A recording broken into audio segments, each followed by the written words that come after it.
YouTube.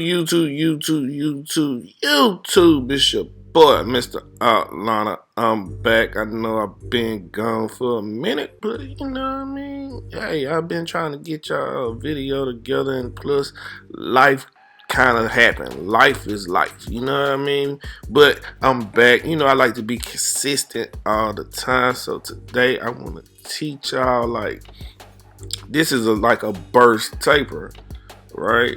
So the burst taper is just like the burst mohawk. So you kind of just want to start your guidelines the exact same way. Now,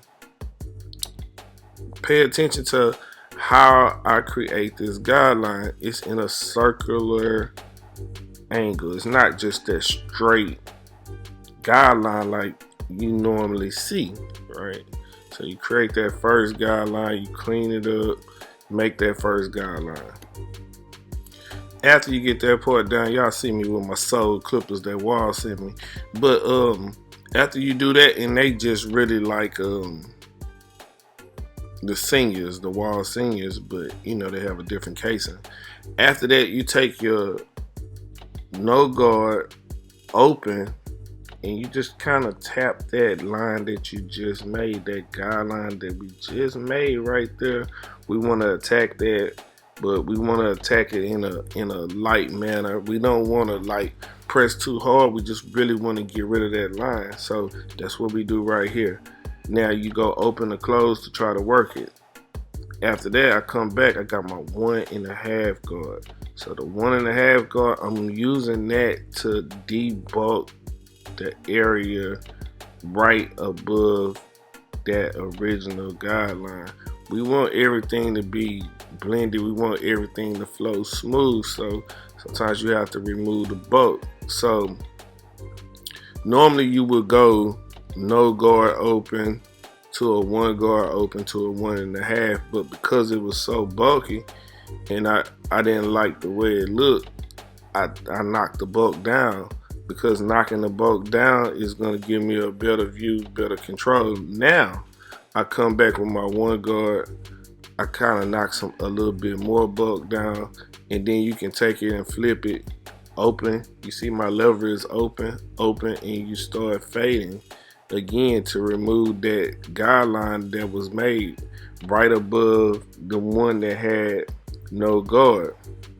And then you come back to no guard again and work your way down again. My lever is open. It's open to close always. And the reason we do open to close always is because it's gonna minimize mistakes and it lets you see how much hair is actually being taken off. So you have to realize that open and close is the safe way. Now, if I wasn't doing a video, would I do it this way? Probably sure, but some cases I wouldn't, because I can eyeball it. I can see like exactly, oh, that need a 1. Oh, that need a 1.5. Close, open, it don't matter. Or I might not even use it. I probably could manipulate my tool in order to create that same length that I feel like I need. I can probably use a 1 and still get a 1.5 out of it, if you understand what I'm saying. So open and close is the best way to go if you're just starting, if you're just trying to find out, you know, what does what and everything like that. So especially if you're using a new guard system, if you're going from Wahl to Andis or Bablis or something like that, the systems are a little different. So another thing, like the Wahl premium guards, I think they work on Bablis clippers, if I remember correctly. So that's just another nugget for you. So after you get that done, you see how we worked it. We got it balled in the area we wanted it, and the fade is coming together nicely. Now on to the next side. We do the exact same thing on this side, but we want to make sure it matches. So I speed it up a little bit. Just watch what I do. It's the exact same steps. We're just making everything clean and neat and making it match the other side.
Once we get both sides done, I like to come back with my detailing mist. If you pay attention to the front of the hairline, we're gonna get it crispy though.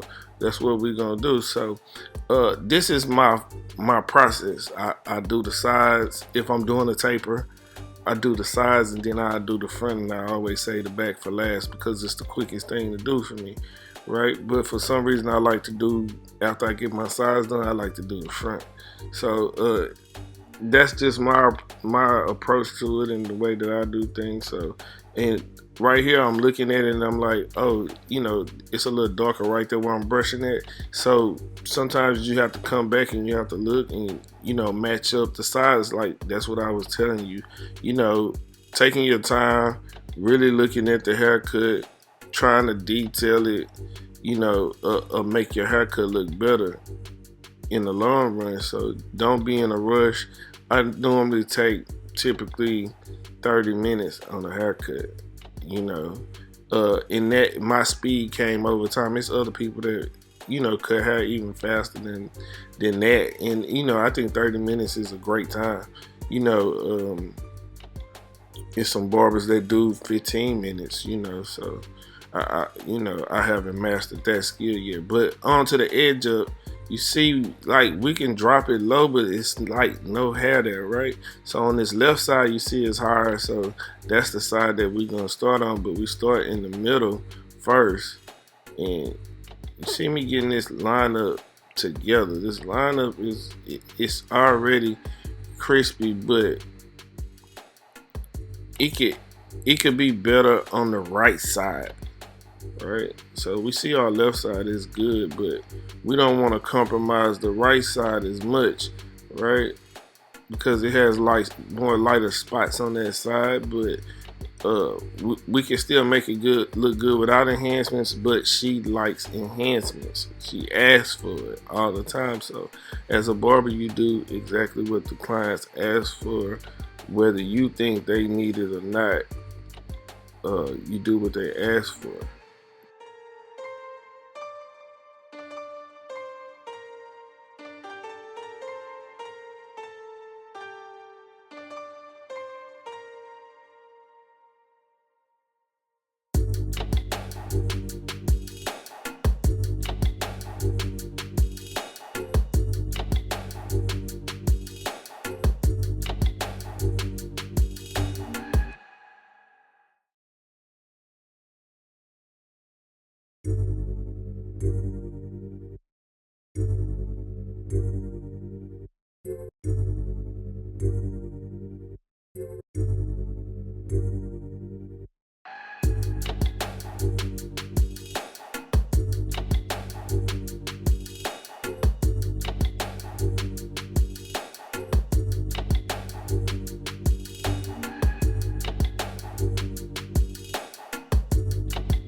Now, after that, we can come to the opposite side, and you start from the middle again, and you just really just work your way over in a slow fashion, though.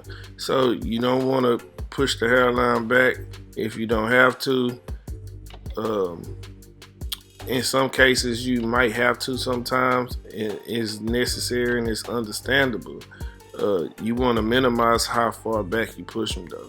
So right here, we working on our sidebars, and sometimes people ask me, man, how you get it so crispy? Man, I just really just take my time with it. I definitely use my detailing mist to help me achieve that also. And you can see right here with minimal amount of hair, because I use the detailing mist, because I have my trimmer set the right way, this is how I'm able to create crispy lines because of those factors. How? Look at that fade. Well, it was blurry, wasn't it? Drop me a like down in the comment if that burst was blurry. You feel me? Anyway, so we come back and we hit them with the hair fiber, right? So the hair fiber is making it look a little fuller. It matches the top. The good thing about this hair fiber is the fact that it matches, and that's the reason why I like it. It's like it's the perfect darkness if you're using black, right? They have multiple colors too. They have brown, they have white, they have gray, Whatever you're looking for, I'll leave a link in the description, as I always do. You know, sometimes people come back and ask me, man, where you get it from? A lot of information is in the descriptions when you're watching YouTube videos and things like that. A lot of stuff is in the description, right? So go to my description and you'll see information on where I get my products or what products that I use, right? So after that, like I said, you just kind of like trying to get everything together and match everything up the way that it needs to be.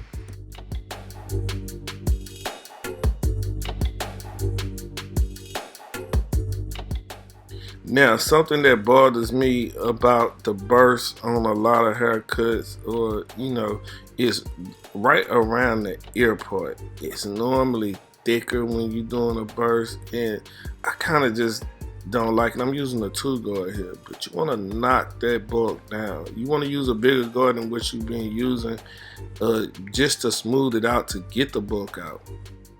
You also can use clip up to knock it down to make it look less bulky.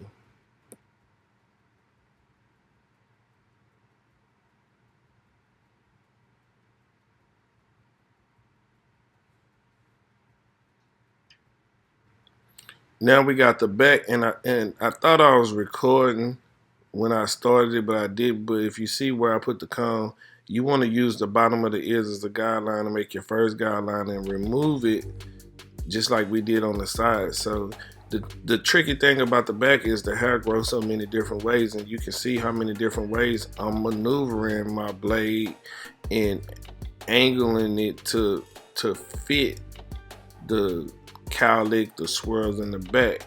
Now onto the line up in the back, you see where it's normally thick at, we got it kind of smooth. We still can create a great line up here, you know what I mean? You see how the fade is coming together, everything is looking good. And I actually done this haircut on live before. I do live videos on YouTube on Wednesdays, so you can see raw footage. Like, this is edited, you know, in pieces are cut out, but you can actually see me do these live. Like, I'm not hiding anything from you. I show you exactly what's going on. So hey, I do live videos so you can see that I'm not hiding anything from you. So this is my Mr.Outliner 360 Wave Cream. Now, I know she don't have waves, but this cream works as a dual agent. You can also use it for twists on hair or sponging the hair, because what my cream does is it moisturizes the hair, right? And it's not too greasy or oily, but it also locks in the pattern, right? And that's why it's a 360 mold and paste, and it really works well on that, right? So we take our 360 mold and paste, and you use the sponge going counterclockwise, right? Counterclockwise. You see how her hair looks that much better after I put the molding paste in and I sponge it. The haircut goes to a different level, right? So today we just covered, you know, the burst taper, right? One of my favorite haircuts to do, taper, drop fade. Those are some of my favorite haircuts to do. After you do that, you come back and clean it up, make sure everything is on point. But that's my video for today. Don't forget, like, comment, subscribe, tell a friend to tell a friend. You know how we do it. Until next time, love, peace, and hair grease.